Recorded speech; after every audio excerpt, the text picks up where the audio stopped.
Hi everyone, welcome back to Discover and Learn. We all know how to read and write English. We have studied in our school, colleges, everywhere, right? But the most important thing is if we are able to speak in English or not. And that is not which everybody is very fluent or confident in, right? We all face a lot of challenges in speaking in English. So that is why I have thought of coming up with English speaking sessions or practice sessions on conversational basic general topics which we use every day. And if we practice it with 3-step method which I have introduced, it will be much easier for you to start speaking in English. Okay, this is also helpful in IELTS, TOEFL or any competitive exams you are giving. It will help you to crack the exam. It will help you to achieve your dreams. Right, so that is why I've started with 3-step method in which I take a very basic general conversational topic and I speak vocabulary related to it first, and then I come up with sentences related to those vocabularies so that you know how the sentence can be constructed with that vocabulary. Okay, and it will help you to understand the word better also. And the third part is I take up a topic and I speak on it. Okay, so that it's easier for you to start practicing in English. You can either speak with me, repeat after me, shadow with me, or you can take the topic and you can just start speaking on your own about it with those vocabularies. Or you can take any similar topic and you can start speaking on it.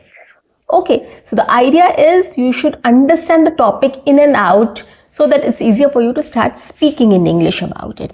And once you're familiar with everything, you are confident about the words, the vocabulary, the sentence structure or the construction, it will be much easier for you to start speaking in English. So if you start practicing it in this way for 30 days continuously, you'll see a lot of difference in your speech, in your fluency, in your confidence, and in your English speaking and communication skills. Okay, so start practicing this method and you'll see a lot of difference for sure. So guys, today's topic is amusement park. We all are excited to go or to visit an amusement park. Disneyland, for example. Okay, and there are lots of such parks which are there in our cities also, which is very huge, big. Water parks are there, amusement parks are there. So today I'm going to take up amusement park and I'm going to talk about vocabulary related to that. And I'm going to make sentences with it. And the last part will be I'm going to talk about my visit to an amusement park. Okay. So guys, welcome back to my channel. I am your communications coach and a soft skill trainer by profession, and I'm here to help you out with all your communications problems and to help you speak English fluently and confidently. But if you haven't subscribed my channel yet, quickly subscribe my channel, like and share my videos, do write your comments in the comment section, and do not forget to press the notification icon so that you get all my videos on time, free of cost, and access to all the amazing content on this channel. What you have to do is, well, stay tuned, stay connected, and watch my entire video to master this skill. Now let's get back to the topic. Do you want to visit an amusement park? Come on, let's go. So let's talk about some vocabularies related to amusement park. So what is an amusement park? Amusement means something very exciting, thrilling, entertaining, or which gives you pleasure, right? So you enjoy that. Basically, it's enjoyment or entertainment. So that is an amusement park. So there are some theme parks also. Okay, so what is a theme park? The central idea or concept behind the design of an amusement park or its rides.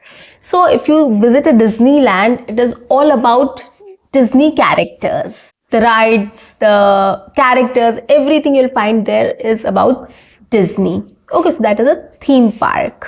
Another one is a carnival. What is a carnival? A festive event featuring rides, games and food stalls, etc. So that is a carnival. It's a celebration. It is a festive occasion. Okay, wherein you will find a lot of rides and food stalls and games. Carnivals are often organized during Halloweens. Carnivals are usually organized during Halloweens. Okay, now tickets. Of course, you have to buy your tickets also. Paper or electronic passes granting access to rides and attractions. Okay, so basically you're eligible to go into the park and avail the services. That is a ticket. You have to buy tickets before entering an amusement park. You have to buy tickets before entering an amusement park. Now let's come to the rides. What all kind of rides are available in an amusement park? The first one is roller coaster. What is a roller coaster? A track-based ride with sharp turns, steep slopes and rapid movement. So it goes like this, zigzag. Okay, it has steep slopes, fast movement and sharp turns. Okay, that is a roller coaster. Roller coaster rides are very scary. Roller coaster rides are very scary.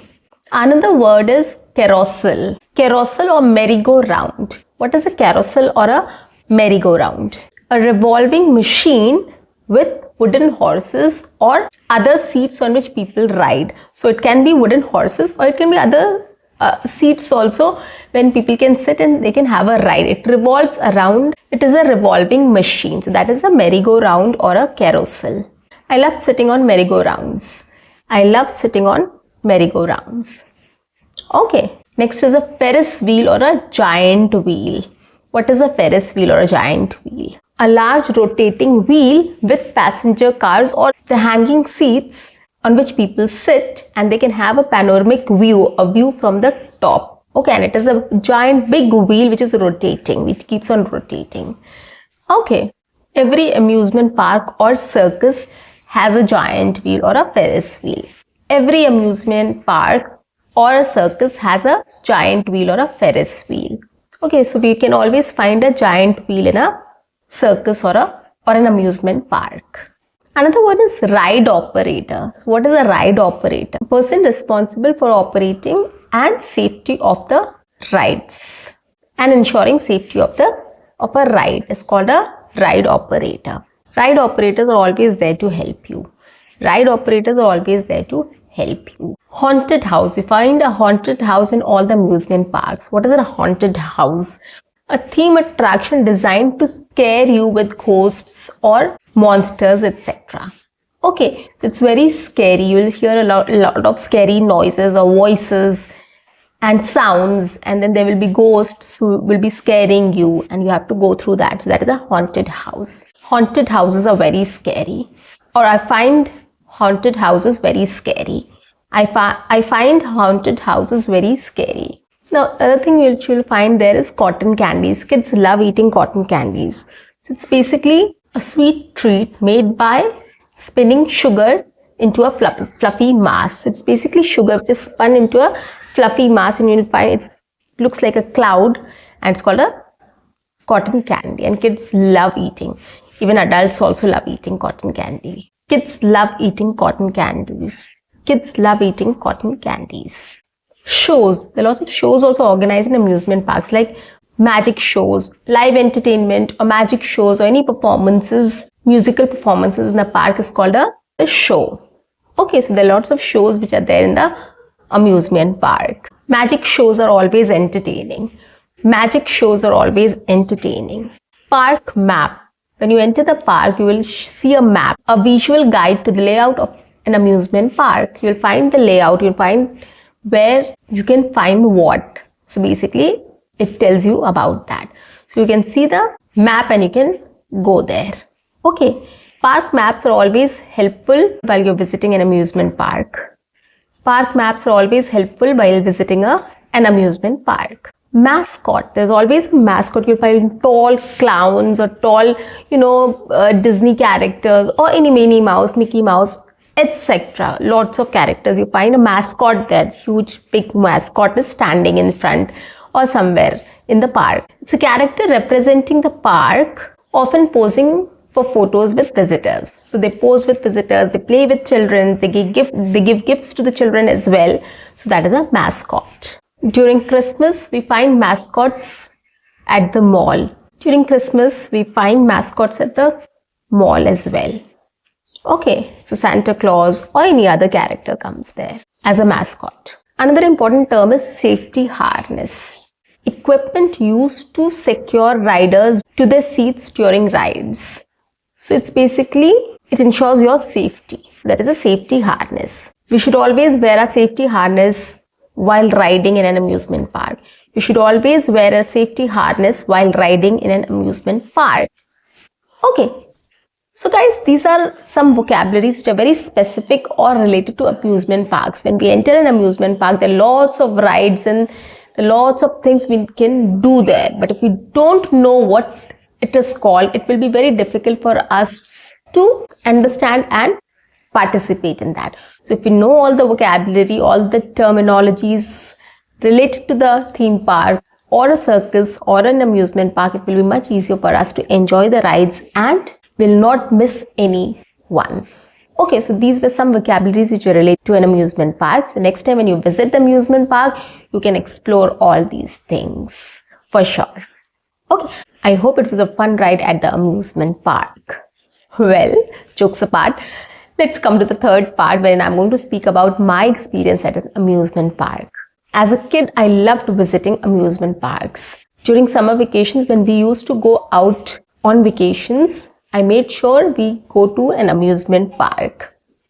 I loved all the rides, but of course, Ferris wheel or roller coaster was something which I was not very comfortable with. I was scared of heights. So I always took rides which were very comfortable and entertaining as well.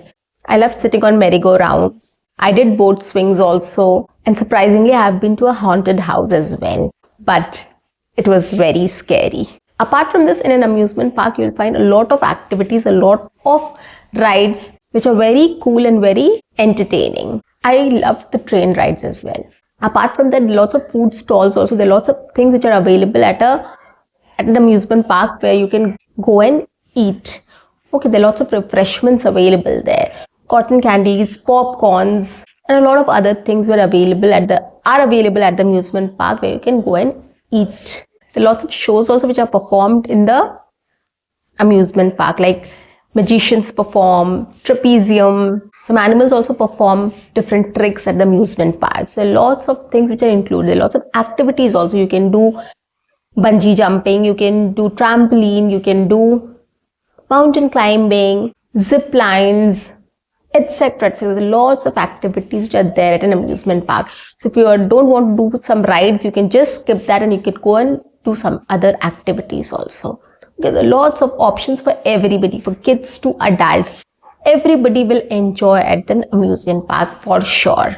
And we have always visited amusement parks as a family, so that everybody gets entertained and we can enjoy all the rides. Lastly, I would say it's a fun place to visit and it's very entertaining. Okay, so this is how I described my amusement park visit. You can also talk about it in this way. If you have not been to an amusement park, you must have been to a circus, a local park, theme-based park, anywhere you have been, right? Small towns have these circuses there, right? And they have a theme, they have a mascot standing in front, like Mickey Mouse, Donald Duck, or any other mascot standing. So you must have seen something or the other.